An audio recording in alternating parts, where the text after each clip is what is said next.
और अब हम इसके दूसरे टाइप सबऑर्डिनेटिंग कंजंक्शन की तरफ चलते हैं। तो इससे पहले मैं आप लोगों को एक बात बता देता हूँ कि हमारे पास क्लास के दो टाइप्स है। इसकी तफसील आगे आएगी, लेकिन यहाँ पर सिर्फ समझाने के लिए कह देता हूँ कि क्लास के हमारे पास दो टाइप्स है, एक डिपेंडेंट है और एक इंडिपेंडेंट है। डिपेंडेंट क्लास उस क्लास को कहते हैं कि जब वो कोई कहे तो हमारे जहन में उसका कोई खास मतलब नहीं आता जब तक उसके साथ कोई दूसरा जुमला ना हो। और इंडिपेंडेंट क्लास उस क्लास को कहते हैं कि जब वो कोई कहे तो हमारे जहन में उसका पूरा माना आ जाता है। तो अब हम इसके डिफिनेशन की तरफ चलते हैं। A subordinate conjunction connects a subordinate यानी dependent clause to a main clause, यानी इसको हम इंडिपेंडेंट क्लास भी कहते हैं। तो ये सबऑर्डिनेट कंजंक्शन क्या करते हैं, ये डिपेंडेंट क्लास को मिलाते हैं मेन क्लास के साथ, यानी डिपेंडेंट क्लास को इंडिपेंडेंट क्लास के साथ मिलाता है। तो इसको हम सबऑर्डिनेट कंजंक्शन कहते हैं। और इट आल्सो कॉल्ड अ सबऑर्डिनेटर, और इस सबऑर्डिनेटिंग कंजंक्शन को हम सबऑर्डिनेटर भी कहते हैं। यहाँ पर हमने कोऑर्डिनेटिंग कंजंक्शन को कोऑर्डिनेटर कहा और यहाँ पर हमने सबऑर्डिनेटिंग कंजंक्शन को सबऑर्डिनेटर कहा। Subordinate clause doesn't stand alone as a sentence. ये सबऑर्डिनेट क्लास जो है ये खड़ा नहीं हो सकता अकेला सेंटेंस की तरह, मतलब ये सेंटेंस नहीं बन सकता। क्यों सेंटेंस नहीं बन सकता? क्योंकि ये हमें पूरा माना नहीं दे सकता, तो इसलिए ये कंप्लीट सेंटेंस भी नहीं बन सकता। It depends on main clause to give complete meaning. ये इन्हिसार करता है ऑन मेन क्लास पर, यानी मतलब ये इन्हिसार करता है ऑन मेन क्लास पर टू गिव कंप्लीट मीनिंग, पूरा माना देने के लिए। यानी मतलब जब आप चाहते हैं कि आप सबऑर्डिनेट क्लास से एक पूरा माना लें तो आपको इसके साथ एक दूसरा क्लास भी यानी मेन क्लास इसके साथ मिलाना होगा कि आपको पूरा मतलब हासिल हो जाए। The subordinate class starts with subordinating conjunction, और ये सबऑर्डिनेट क्लास किन अल्फाज से शुरू होता है? तो ये हमें बताता है कि ये सबऑर्डिनेटिंग कंजंक्शन के ज़रिए स्टार्ट होता है, शुरू होता है। इसके शुरू में हम सबऑर्डिनेटिंग कंजंक्शन लगाएंगे। और सबऑर्डिनेटिंग कंजंक्शन हमारे पास क्या है तो वो मैं आप लोगों को यहाँ पर लिख लेता हूँ। यहाँ पर मैंने आप लोगों के लिए मशहूर सबऑर्डिनेटिंग कंजंक्शन लिख लिया है, और वो है because, although, if, when, while, since, unless, after, before, until. तो ये सब हमारे पास सबऑर्डिनेटिंग कंजंक्शन है। तो अब यहाँ पर मैंने लिखा है main clause plus subordinating clause और subordinate clause plus main clause. तो इसका क्या मतलब है? तो इसका मतलब ये है कि ये सबऑर्डिनेट क्लास जो है इसकी दो जगह है, मतलब ये दो जगह पर आ सकता है। एक, आप इससे पहले मेन क्लास लगाएं और उसके बाद सबऑर्डिनेट क्लास लगाएं, तो यहाँ पर तो फिर इस मेन क्लास के बाद कामा नहीं लगेगा। कामा किसे कहते हैं? तो कामा इस निशान को हम कामा कहते हैं। तो सबसे पहले हम मेन क्लास लगाएंगे, उसके बाद सबऑर्डिनेट क्लास लगाएंगे, और इसके दरमियान हम कामा इस्तेमाल नहीं करेंगे। और दूसरी जगह ये है कि पहले आप सबऑर्डिनेट क्लास को लाएं और उसके बाद मेन क्लास इस्तेमाल करें, लेकिन यहाँ पर फिर आप लोग कामा का इस्तेमाल करेंगे, जैसे कि यहाँ पर मैंने लिख लिया है।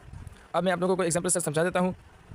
यहाँ पर मैंने एग्जाम्पल लिख लिया है, because I was sick I stayed at home. तो ये पहला हमारे पास सबऑर्डिनेट क्लास है। क्यों? क्योंकि इसके अव्वल में सबऑर्डिनेटिंग कंजंक्शन आया है, और जिस सेंटेंस के अव्वल में सबऑर्डिनेटिंग कंजंक्शन आया हो तो उसको हम सबऑर्डिनेट क्लास कहते हैं। तो ये हमारे पास सबऑर्डिनेट क्लास हुआ जो कि हमने पहले लगाया, और उसके बाद हमने क्या किया है, कॉमा का इस्तेमाल किया है, और उसके बाद मेन क्लास लगाया है, आई स्टेड एट होम।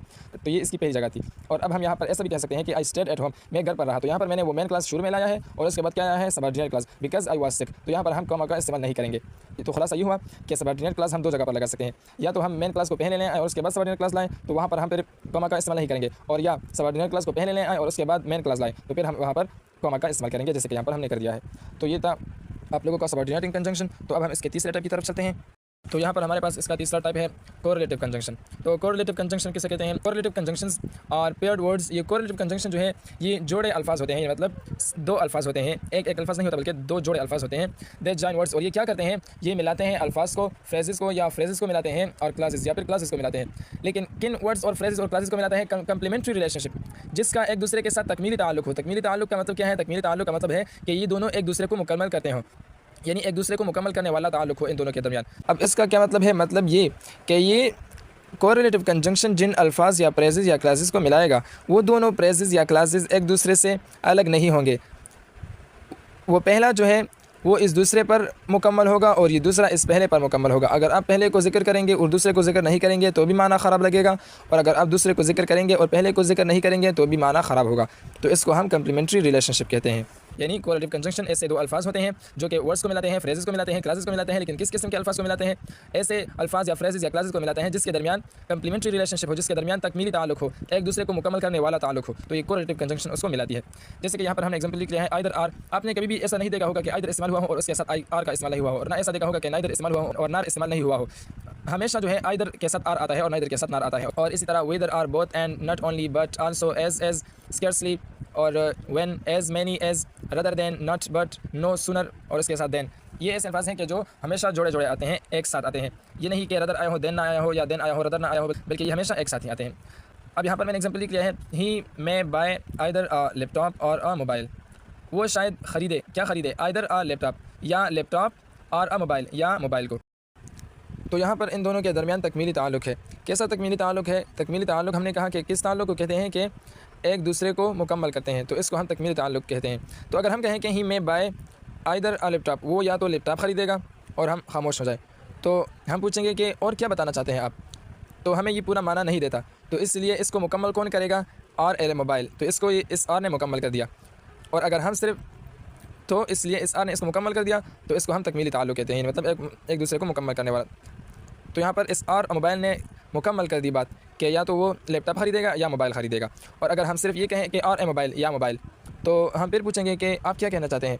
तो इस बात को मुकम्मल करने के लिए हम क्या लिखेंगे? ही में बाय आइदर अ लैपटॉप और अ मोबाइल। तो इसको मुकम्मल करने के लिए हम क्या लिखेंगे? ये सेंटेंस लिखेंगे। तो इसको इसने मुकम्मल कर दिया और इस सेंटेंस को इसने मुकम्मल कर दिया। तो ये दोनों एक दूसरे को मुकम्मल कर रहे हैं, तो इसको हम कंप्लीमेंट्री रिलेशनशिप कहते हैं। और इसी तरह हमने दूसरा एग्जांपल लिख लिया है, she likes neither T nor coffee. वो ना चाय को पसंद करती है और ना कॉफ़ी को पसंद करती है। अब यहाँ पर ये पसंद करना जो है ये, और तीसरा एग्जांपल हमने लिख लिया है, there are many students as there are chairs. यहाँ पर इतनी चेयर्स हैं जितने के स्टूडेंट्स हैं। तो इस एग्जांपल में हमारे पास चेयर और स्टूडेंट का ताल्लुक क्या है? एक दूसरे को मुकम्मल करने वाला है, मतलब जितनी कुर्सियाँ हैं उतने स्टूडेंट्स हैं, जितने स्टूडेंट्स हैं उतनी कुर्सियाँ हैं। तो इसलिए इस देयर आर मेनी स्टूडेंट्स इस सेंटेंस ने देयर आर चेयर्स को मुकम्मल कर दिया है और देयर आर चेयर्स को देयर आर मेनी स्टूडेंट्स से मुकम्मल कर दिया है। और इन दोनों सेंटेंस को किसने मिला दिया है? और इन दोनों सेंटेंसेस को किसने मिला दिया है? एस को मिला दिया है। तो ये हमारे पास कोरिलेटिव कंजंक्शन हुआ। तो उम्मीद है आप लोगों को समझ आ गई होगी।